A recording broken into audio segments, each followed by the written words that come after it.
artificial intelligence is remaking marketing as we speak. And if you're a marketer, you can either get up to speed or get left behind. The choice is yours, and really it's a no-brainer.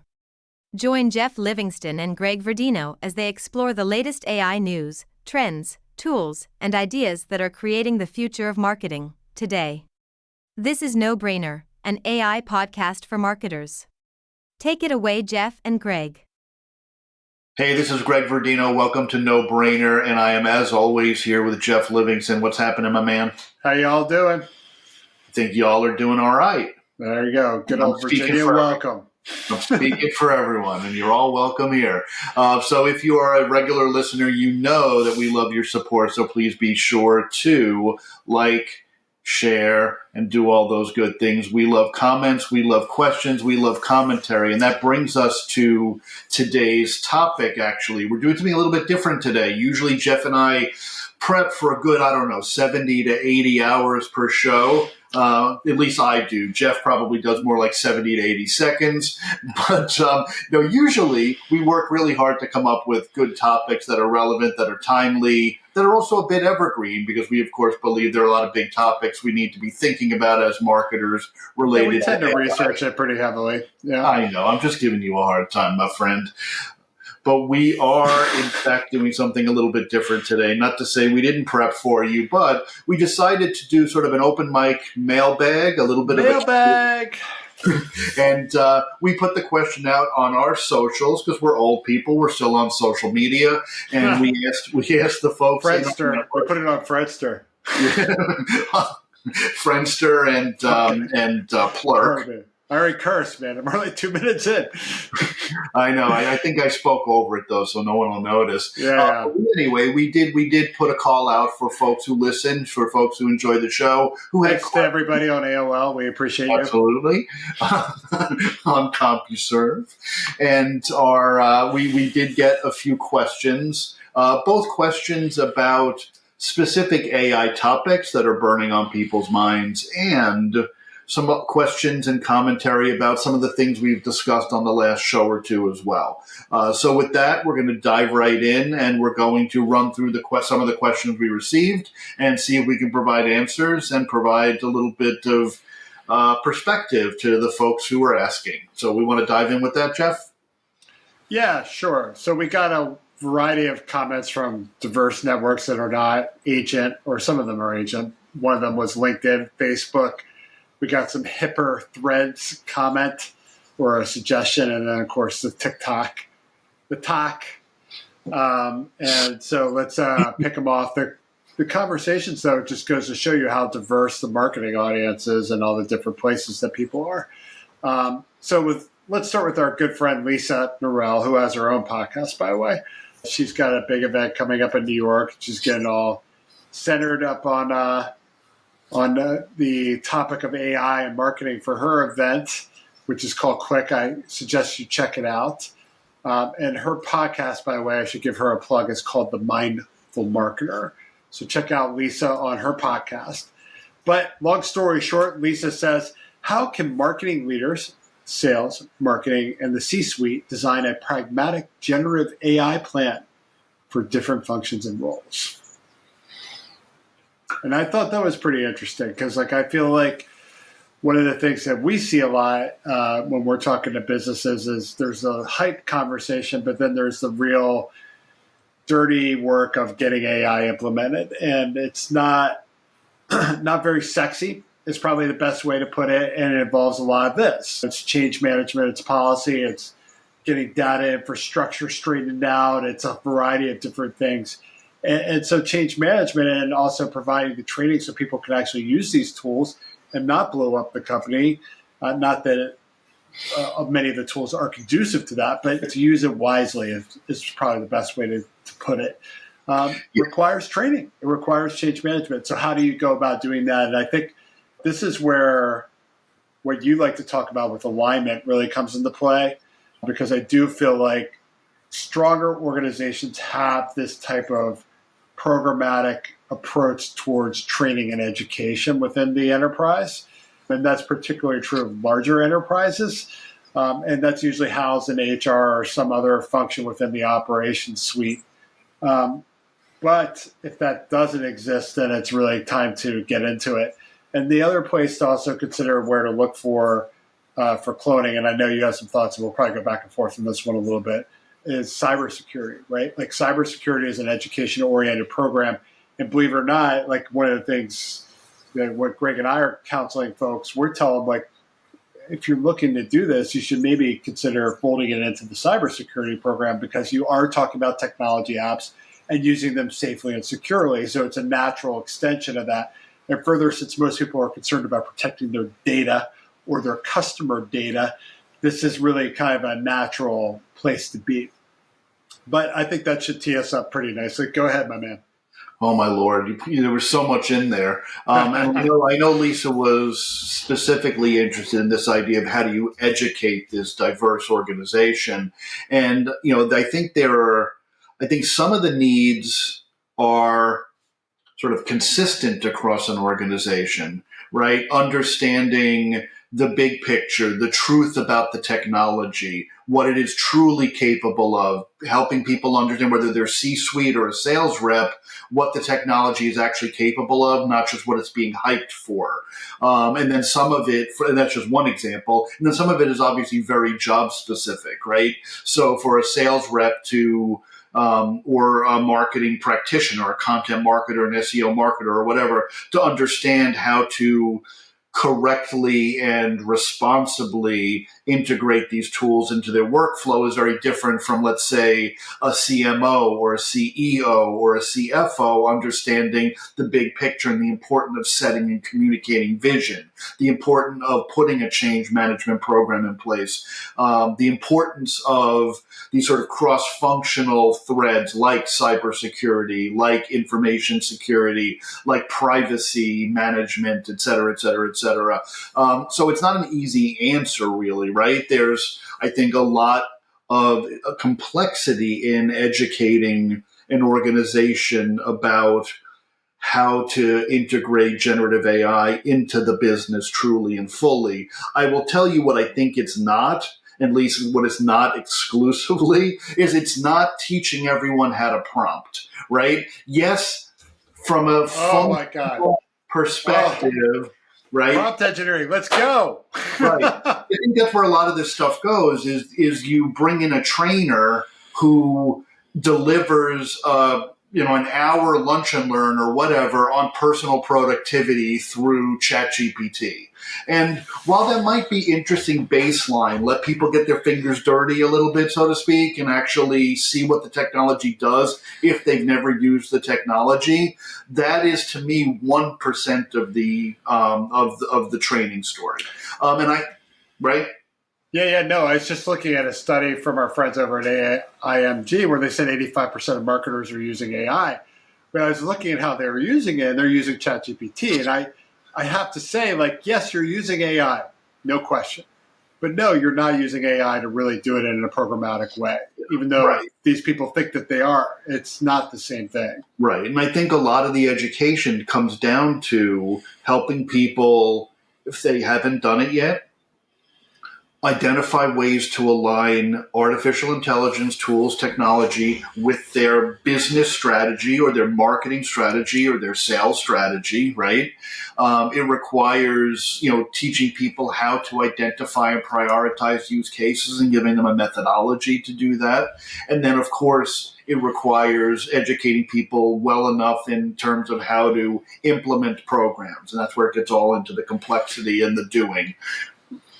She did talk a little bit about roles, like how do you get into the roles and train for those specific points. Yeah. And I don't want to walk away from those different functions and roles, but this is, again, if you have an existing pedagogy within the organization, and I'm throwing big words from my chief marketing officer days at Legends of Learning, which is a game-based learning company, for those of you who don't know and probably don't care, and too bad. I care. No, you don't. But pedagogy is just basically a nice way to say rubric for learning, and it's really what your education system is built on theoretically. So with that in mind, no dig at public schools at all there. The thing is, if there's an existing format or a way of learning that the entity believes in. It's pretty easy to take that early leader, within each department, that AI guru, if you would, that kind of shaman that we all want to highlight, and at least we encourage people to highlight. It's part of the change management process, and have them build a program for training for that specific job role within the larger framework. So basically, you have to have the shaman go talk to the education people. They say, like, look, this is the format. This is how you build a course. This is the content we need you to build for it. Can you start with an outline, or can you start with these pieces, and then have them build out the curriculum? Absolutely. I mean, that's a phenomenal idea. I think back to when I was at Digitas a million years ago in the early days of social. I was the effectively one-man social media department in an agency with whatever there were, thousands and thousands of employees, and no clients were interested in it. But in those early days, one of the biggest boons for my area of the organization was that David Armano, many people may know David by name. Certainly Jeff knows him, but he doesn't need a whole lot of back padding. I think he's very confident in what he's achieved in his career. However, I have a great Armano story. He literally saved my leg one time. Oh my God. Yeah. I'm interested in hearing that. He was an early business blogger, like really early back in the day. We were early business bloggers, but he was probably a week or two ahead. As we've said in other instances, we might have been a week or two ahead in a thing or two, but he was a week or two ahead. And they effectively took that exact approach where he was the shaman on business blogging. And he did a world tour from office to office where he came in and he just spoke about why he was blogging, how he built an audience for the blog, the components that he felt were essential to success.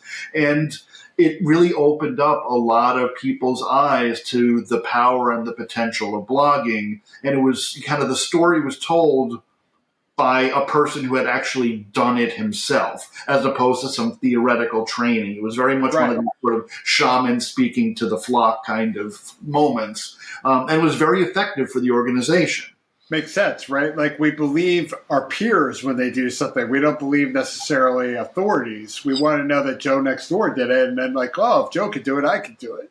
Yeah, absolutely. I think two other things that occur to me is, and then maybe you can tell your Armano story if you're interested, but it's embarrassing. I'd love to tell it. But two other things I think is that many organizations, and this goes to the pedagogy, many organizations really aren't learning organizations, even today in 2024, right? They kind of do training as an obligation in many cases. And I see this in a lot of marketing organizations. I've seen it when I've been involved with either in or working alongside sales organizations, where it's kind of like, you get the obligatory once every 2 weeks lunch and learn or whatever, and people come in, they half pay attention, they sit through the presentation, they leave, they forget everything they learned, they don't put any of it into practice, and it's not really particularly effective, right? Now, you can argue that's the problem with pedagogy in general when you look at the public school system, but sounds like PMP training to me. Right. But most organizations, or many organizations, I don't want to say both, but many organizations really don't have an always-on learning culture. And I feel like there's a mindset shift that has to happen because AI is moving so quickly that you almost need to move from like a training culture. We're going to do a 1 week program, a 1 hour program, or whatever, into this idea of you're learning through the work in a way, and put the right structures, right structures and supports in place so people can learn as they work and work as they learn. Because you're going to, I think, discover a lot more about what is both effective and allowable and reasonable and realistic with artificial intelligence by working with it, not necessarily just in a classroom setting, but not in the sort of free-form shadow AI, kind of, I'm using it in my work, but I'm not telling you about it. Right. And if you think about good piloting anyway, there's a lot of testing that goes in with the initial building of any kind of an implementation. And I think that's because even the data scientists don't know what's going to happen, and they're learning on the project as well. And so to me, it's really an experiential effort. I mean, we were talking the other day about some of the more complex sides of the IT implementation, and how much of that do we need to know, and do we need to pick up some of that learning? And to me, that's like a constant dialogue for us in our work, and I know that it has to be the same for anybody else that's in this field. There is no standing still on your knowledge base. If you do that, you're probably dead in 2 years. Right. And I think the other thing is, I think there's a natural inclination. I saw this with digital transformation for 10 years, and I see it now with AI. And I'm sure, if I remember back long ago, I'm sure with social and with digital in the first place and all that stuff. But there, I think, is a tendency when you talk about education related to some new technology topic, there's a tendency to over-index on the technical, that you need to learn how to use AI. But at the same time, with AI in particular, but anything that involves change management, that involves culture change, that involves sort of that impacts the humans and the business, and we're seeing it especially now, is the emphasis organizations need to place on helping people build up the so-called soft skills. And I know you wrote about soft skills and how important they are a week or so ago. And I kind of, my favorite little twist on that is I've heard some people sort of in the coaching community call them power skills, because especially as technology takes on all of the rote, the routine, the repeatable, the more technical aspects of our job, the things that make us uniquely human are the things that will theoretically allow us to work alongside AI most effectively. Right, critical thinking, creativity, decision making, and absence of data, etc. Empathy, whatever. Make your list. Adaptability, certainly. And those are skills that I think a lot of organizations take for granted that people have or people don't have. But the reality is most of those skills can be taught and those muscles can be built up. And I don't think enough organizations are yet thinking seriously about how do we put in place robust learning programs that help people become more effective at those things. Because at the end of the day, those might be the only things left, which sounds dire. But if you have those skills in spades, then you have a much better chance of succeeding alongside AI. So it's navigating with yeah. Totally right. It's an 80-20 game, I feel like, too, from the implementation standpoint, where the technology is 20% of the battle, but getting it through the inside is all the soft skills. So, okay, I think we got this one pretty good. Should we tee up the next question? Absolutely. Let's do it. Our good friend, Phil Gerbishek, who I think moved, if I'm right, to Wisconsin from Florida recently. Anyway, Phil says, why do people think AI images of themselves are better than real ones? And how will this impact corporate recruiting? I like how he kind of stuffed two questions in there. You see what he did there? So question one is, why do people think AI images of themselves are better than real ones? And this is like, why do people like Instagram filters, right? Because that's basically the same thing, and we all have a self-image. We all believe we should look a certain way. And sometimes people feel like it should be different than what it really is. Or maybe they're not willing to show who they really are. Or just feel like they should show a better foot than themselves. And, I see this even with photography and portraiture. Like, I don't know how many times I've walked into when I was doing that as a side hustle, I walked into a photo shoot and people would say, take 15 pounds off of me. And I can find a flattering angle for you. Right. But the reality is there were some people that were just so damn heavy that's just where they were at. And God knows I've been heavy too. And you've seen me there. But when you got three chins, there's little I could do for you. I could get a ladder and shoot down on top of you with your eyes looking up, but that's not really going to get that shot right when you meet somebody.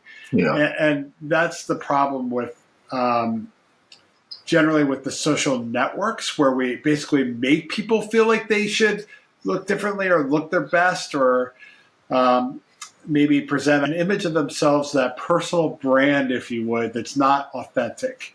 And that's a huge challenge. I think for me, like one of the things that I kind of get a good laugh out of in the TikTok and Instagram culture is when people really blow those up with the influencers, or they're like, oh, running influencers would be like, I'm running a 6-minute mile, but in reality, they're puking on the side of the road or shit like that. Yeah, that kind of thing.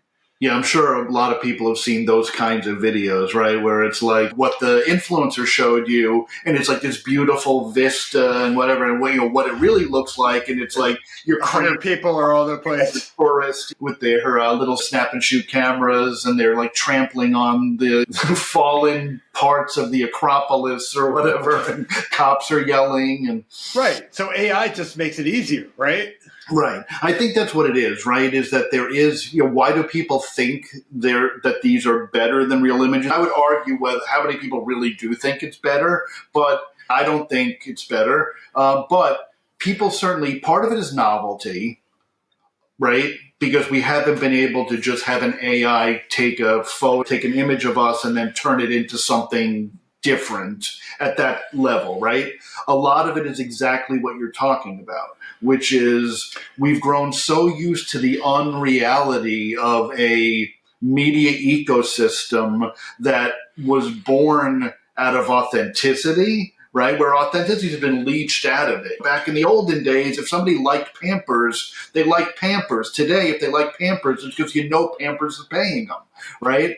But everything, it's the face filters, it's, all of that stuff that's all about creating this unreality, this ideal image. And people right now, at this point in time, believe that these sort of artificially augmented images, whether they're AI or anything else, everything really is AI. Even traditional Photoshop, hard work of removing a chin, they think that's better.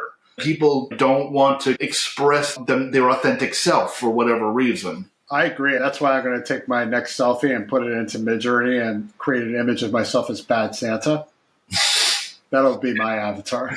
The other thing, too, is I think people, frankly, also see it as a cheap way out or a cheap way in, right?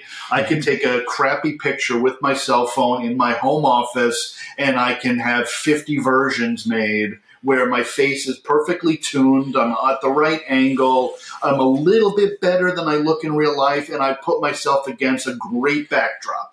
Right. I do think that there's some issues for photographers, right? Like where that business model is in deep dog doo. And people, like when I left EvalueSurf, kept asking me if I was going to engage in another round of photography. And I said, no way in hell am I doing that with AI coming down the pike. Right. And not that isn't going to be a room for photographers, but I'm just not that Joe McNally. You're not that guy. Yeah. I'm not that guy. I'm not Lindsay Adler in New York shooting Vogue covers, right? And I think you really have to be in that top 10%, 15% to make a good living in 5 years. Yeah. And it's not to say that I couldn't become that, but I did it before. I want to take a massive breakthrough. So with that in mind, I think photographers have a lot to lose from AI. Absolutely. And on the other hand, though, I don't know what a sociological or an anthropological view or whatever, and you put yourself, this is really not either of those things, but if you kind of fast forward yourself, let's say 10 years, 15 years, 20 years, right?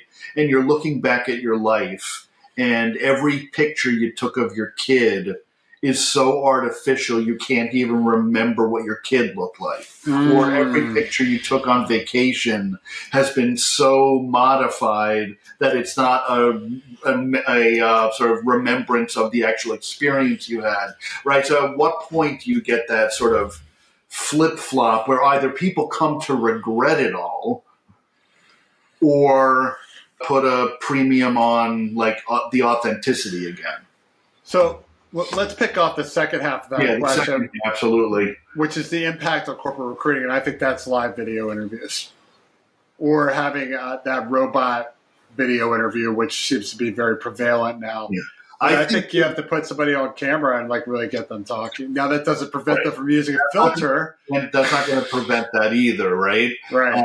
And who knows, once each of us has an avatar that's fully functional, full motion video synced to our voice, right? Who even knows, right? But it brings up a bigger question. Does it matter what somebody looks like? Well, that's a question too, right? There is that question. Does it matter what somebody looks like, Because there's a lot of baldism in this world, and I'm fucking pissed. But there is, right? There is I know you are too, man. Look, you look at, I'm cool with baldness, but there is no. You better be, dude.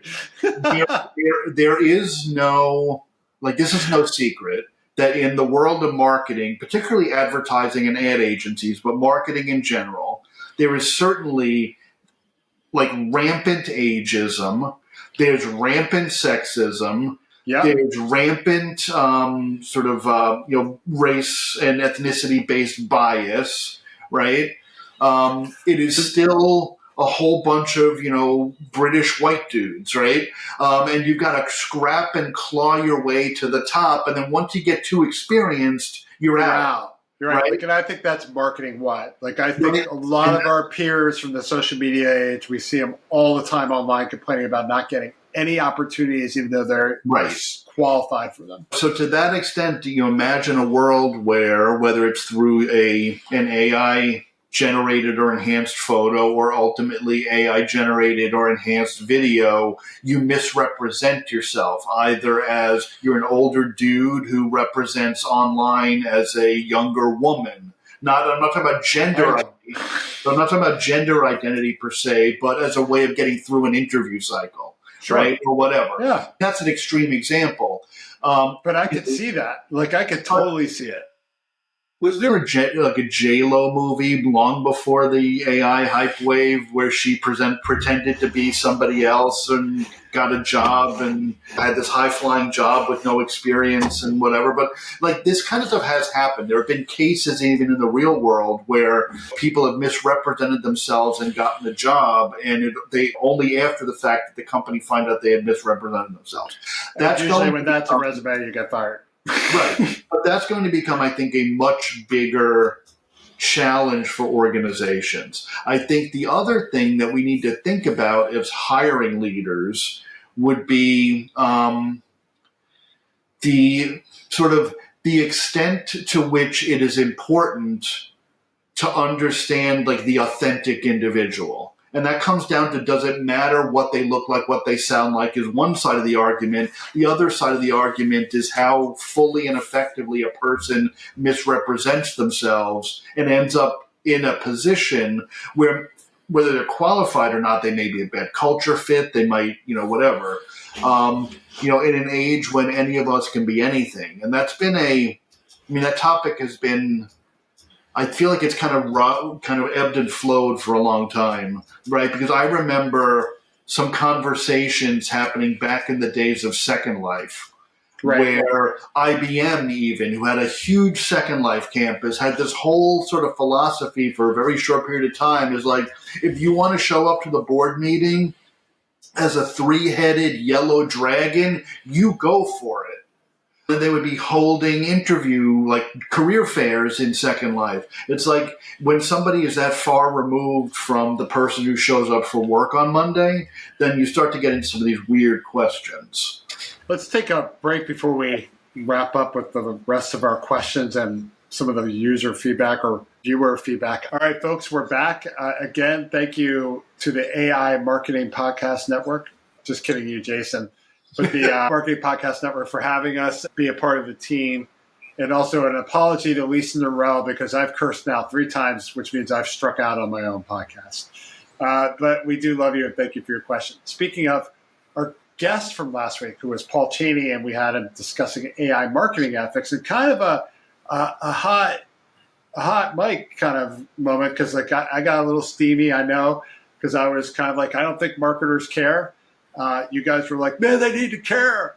And I do agree that they do need to care. But unfortunately, Paul, we are going to share some listener viewer data, which is that we saw a 25% decline in podcast listens and views when we talked about AI ethics. But it's not you, because we've done it before. We've talked about AI ethics in marketing, and we had the exact same thing. So my question or discussion for AI marketing ethics that I want to pose to you, Greg, is, why do we seem to lose 25% of the audience every time we pick up this topic, and then the very next episode it's right back?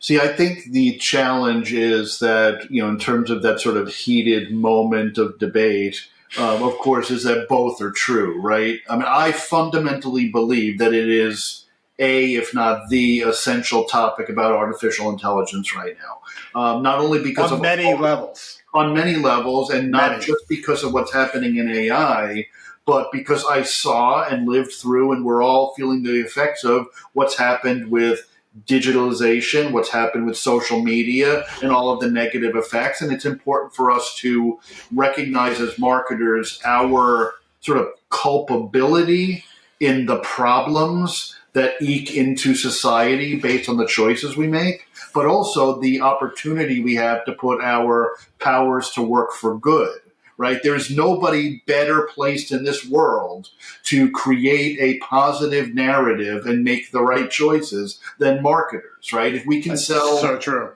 if we can sell bottles of water to thirsty people, we can certainly sell the upside of AI, but we've got to do the right things with AI. You know, kind of put the screws in here and really kind of bear down on this topic. And it's one of the main reasons why I hammer OpenAI over and over again. I mean, you know, I'm like the Gary Marcus of the duo here. I mean, he's a guy, by the way, that doesn't like OpenAI very much online.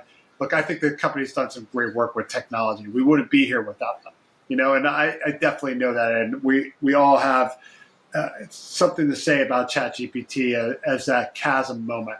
But I don't use their technologies unless I absolutely have to, and which means I'm not having to use them at all right now.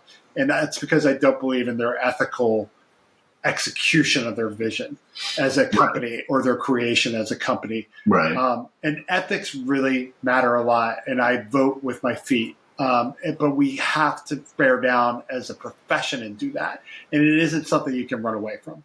By the way, we lost 1/4 of our listeners already on this. Right now, there's later, we're going to look at our data and go, what happened at minute 34? And it's going to be this conversation.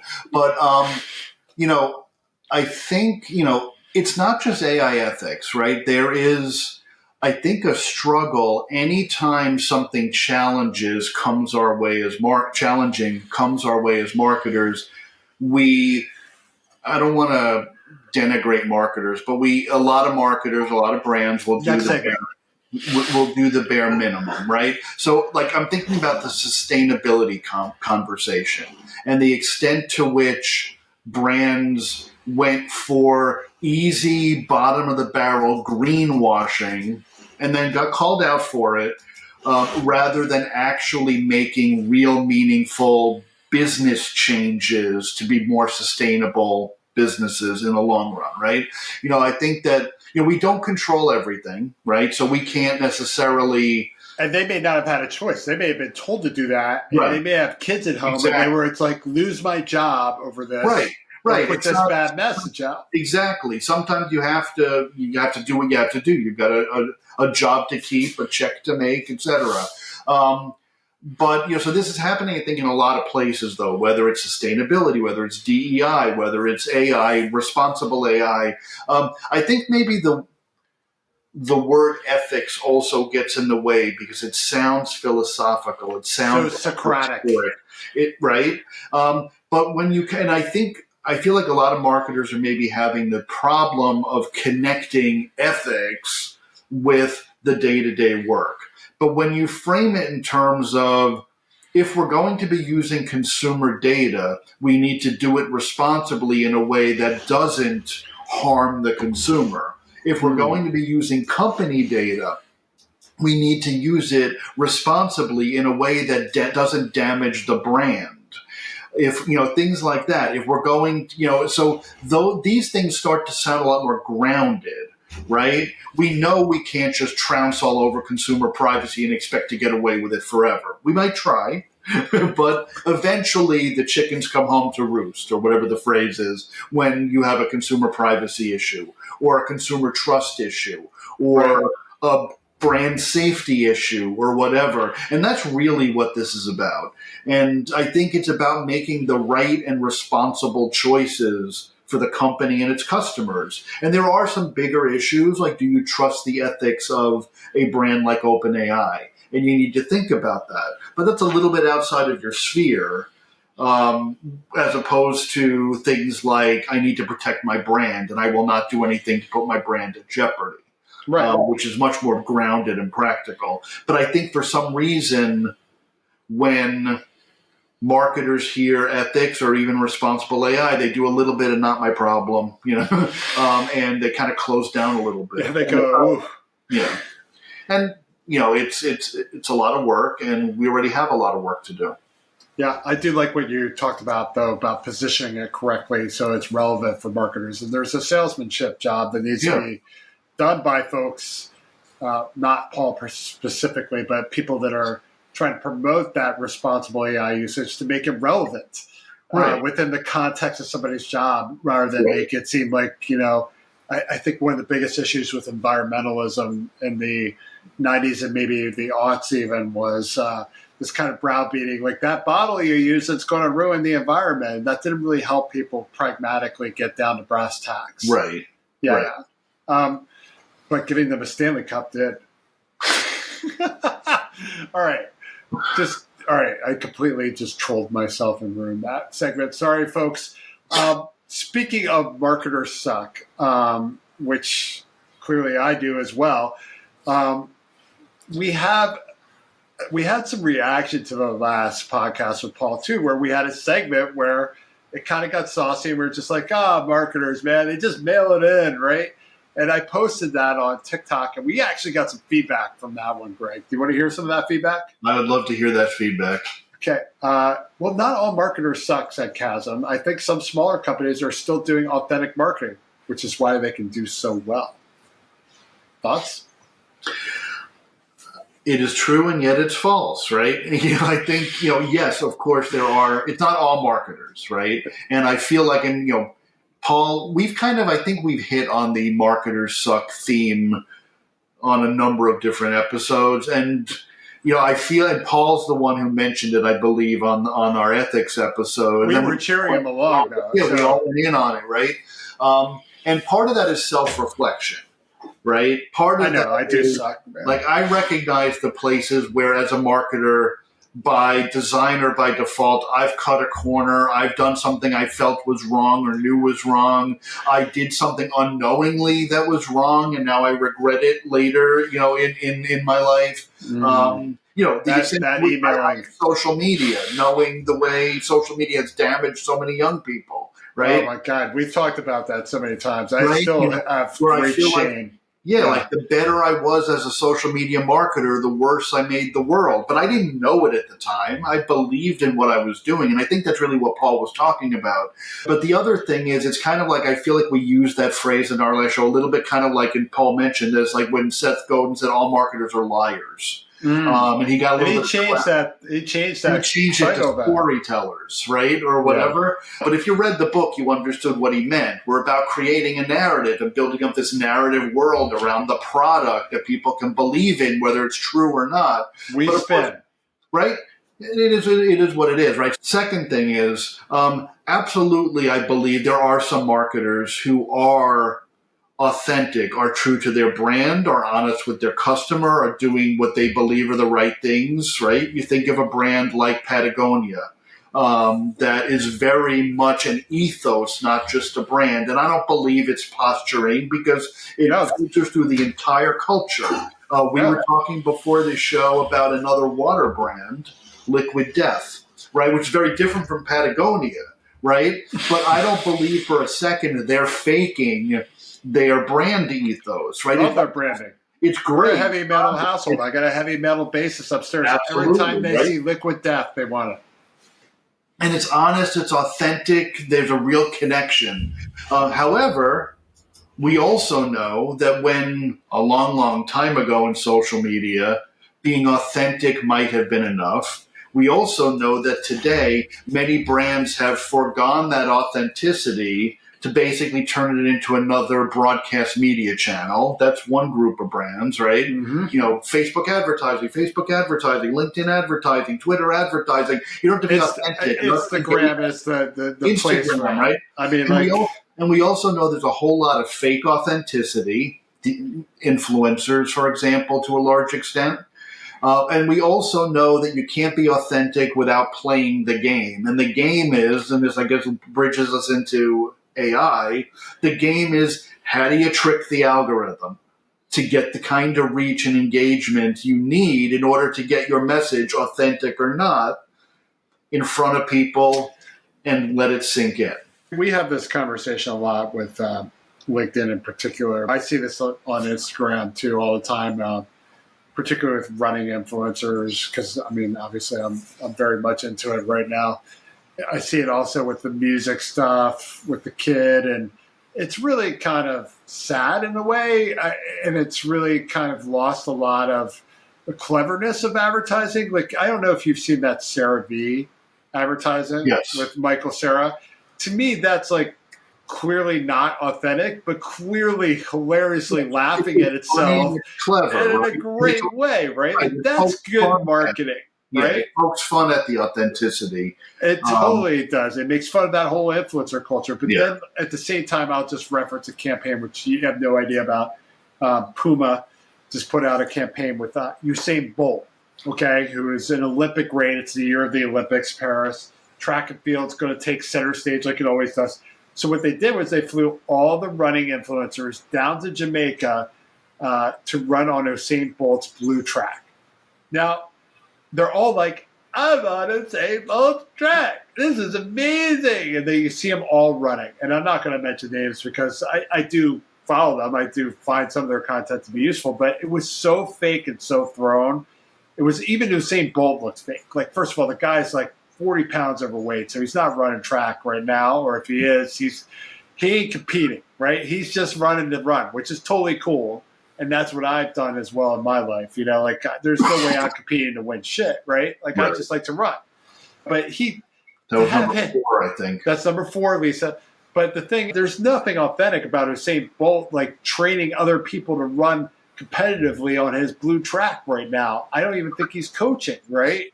Look, I could tell you it was hot down there. I know what it's like to run in 80-degree heat. There's no way they were having a good time.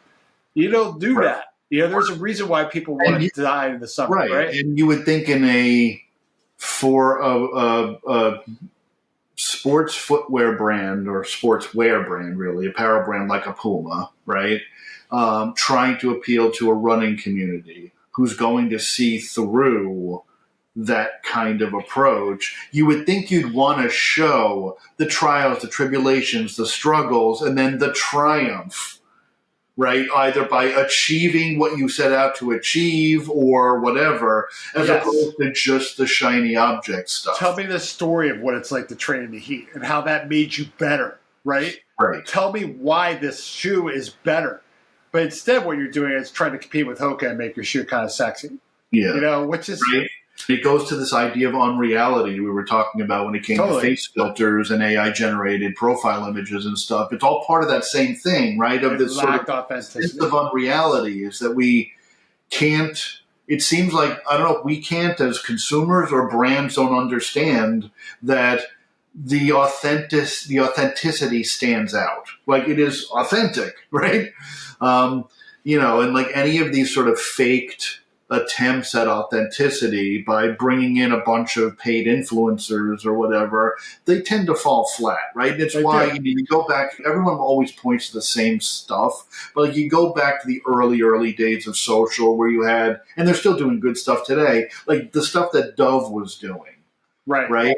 You know, where they did whatever that was called, like the Real Beauty campaign, basically, where they're showing women without makeup. They're showing you behind the scenes, giving you the tricks of the trade, you know, what the model really looked like versus what she looks like in the commercial you just saw, or whatever else, right? Or camera companies. Like you have the Sony, and I know what Sony became the dominant camera company of this era, or at least number 2 next to Canon, by literally giving influencers cameras and not caring about the reviews. Like they cared, obviously, but they let them comment authentically. They didn't try to doctor it, and they kicked Nikon's ass right off the floor. Yeah, I mean, we did way back when, when I was, when we were Crayon, and we brought, we took a bunch of, social media content creators of the day, people like Chris Brogan, Steve Garfield, names you'll know, Jeff, obviously. I think a lot of people will certainly know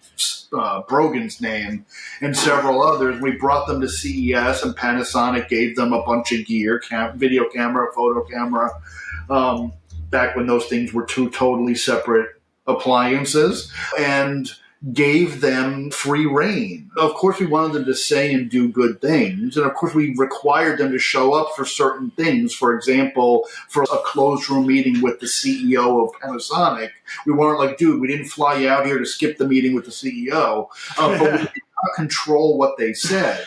And what was interesting about it in that instance, it was almost like a shocking moment where at the time, what were those little flip cameras? Maybe they were called flip cameras. They were called flip cameras, yeah. Right? Those were hot as heck, Lisa, at that time. Everybody wanted a flip camera, and they were like $90 or whatever, and everybody was using them. And Panasonic had just come out with another small form factor video camera for consumer usage. And it was what you would imagine from a large electronics brand. Like you had to put some kind of a card into it, take the card out, plug it into your computer to get the video off the computer. And if you remember, those flip cameras just had that little kind of click the button, stick it in your USB, right? And you just transfer. It was so easy to use. And like the CEO of Panasonic literally sat in the meeting with those influencers and trash talked his own camera and praised Flip for what they had achieved in terms of making it so easy to use. Right. So like even in that instance, the CEO was being honest and authentic, Right. and, whereas now you would never expect something like that. Yeah. Let's move on to the next one, but I think the next one ties back to this. Wilson Malik says, now you are seeing the gap between social media departments. The companies that get it and that make engaging content are winning by a mile. And yes and no, but yes, right? Like when you're smart about this, you do it right. And when you may be playing the game, but you also understand that your customer's not an idiot, right? Or what will play with your customer. So Sarah V, for example, or Panasonic, people probably respected the guy a little more and were probably more willing to look at where the camera really was versus moving on to what Flip did. Like that was authentic. It was engaging. People were like, wow, it's a real guy. It's a real company. And I think we see this from category to category to category. I think Liquid Death is another one. Like we were talking about that earlier, and you were talking about beforehand about how it was created by a graphic designer out of which agency was it? I don't remember. Yeah, I couldn't find it. But he was like a hot graphic designer out of an agency. And he certainly knows what he's doing from a marketing perspective. And they're embracing the whole tongue-in-cheek Liquid Death thing, right? Like they're partnering with Metallica, and one of Metallica's biggest songs is Creeping Death, right? Or Enter Sandman, or all that junk. And they have like co-branded gear with them. And then they're doing that beauty campaign. And we were making a joke about them possibly partnering with Mexico's tourism department for Dia de la Muertos and Liquid Death. But you know what I mean? Like that would work, right? That would totally work. It plays tongue-in-cheek with it. It's smart marketing. It's engaging. They clearly get it. They're doing it well. And frankly, they're kicking some big brands' butts. And one of them is Coke. And we respect Coke. Good marketing, right? Their seltzer product, just, not happening, right?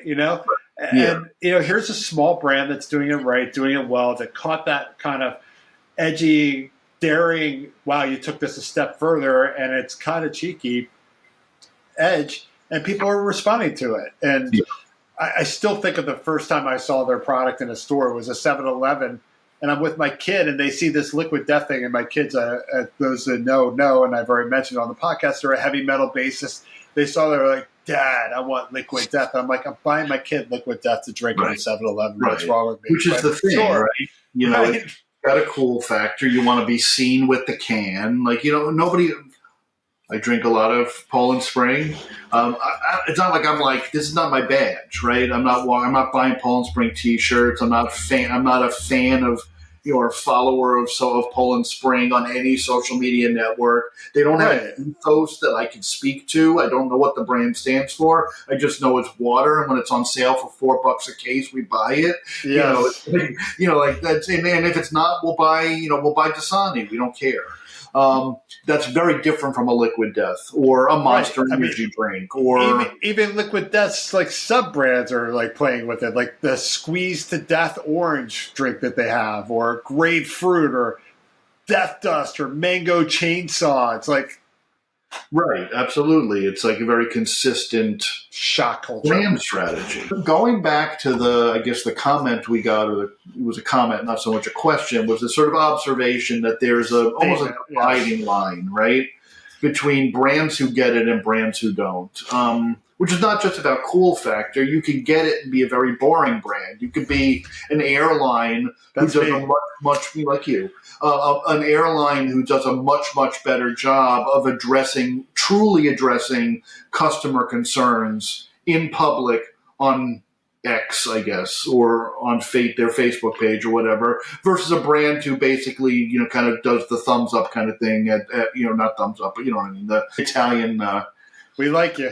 There's my curse. There, you can't hear it, but you can see it if you're watching. He gave me the Fico. There are many brands who are like, they don't engage. They don't engage authentically. They don't engage at all. They don't take that stuff seriously anymore. And social has become another paid channel, like any other paid channel. How do we get the leads? It's not really social media anymore. No. Right? And you see that everywhere, right? You see that even in terms of, forget consumer. Consumer stuff is cool, but like you look at business to business, and you can clearly see when a brand is doing real, authentic, valuable to its audience thought leadership versus when the ebook or white paper is literally just an ad, a pamphlet in disguise, and really all they care about is the transactional lead generation.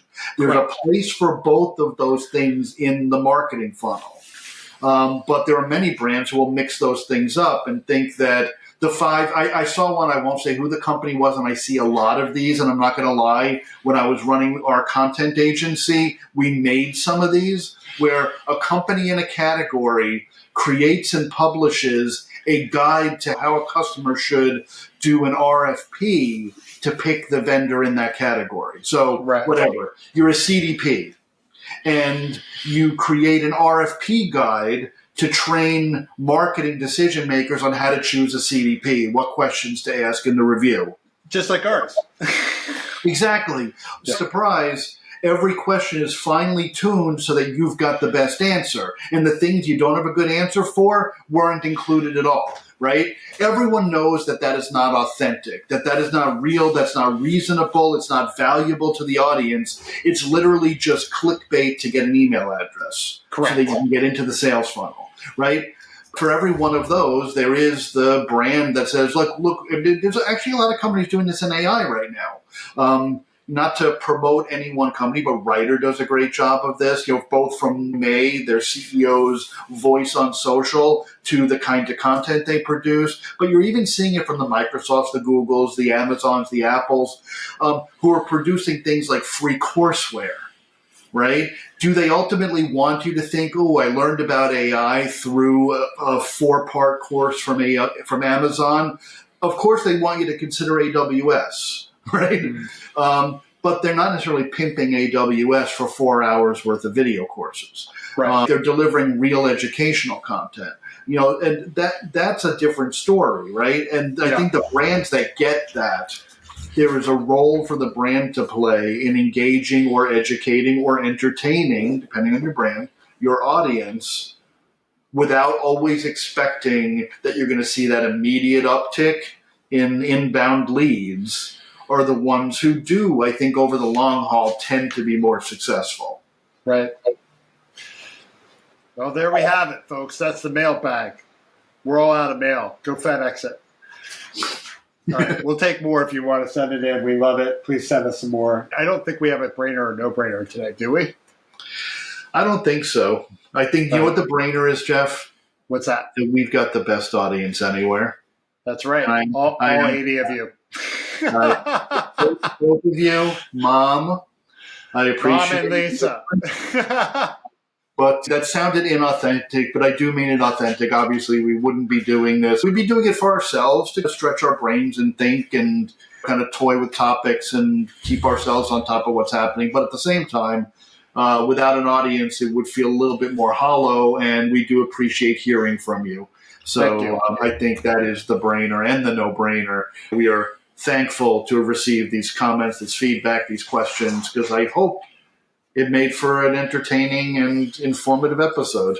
There you go. And the no-brainer for me is I'm not going to say anything before I patronize you. Hey, everybody. Thanks. Definitely punch the like button if you enjoyed this episode. Do send us feedback. You can clearly see we listen and we respond.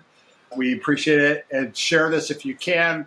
The more you get the word out, the more useful the podcast is to other folks. And that's ultimately our goal, is to make it useful for the larger sector as it is. Greg, any final words before we pass and go into Easter weekend? I think that would be it. Thank you all. Have a good weekend. Enjoy springtime if it's actually arrived in your neck of the woods. I'm not quite sure here. And thank you, as always, for listening. See you next time.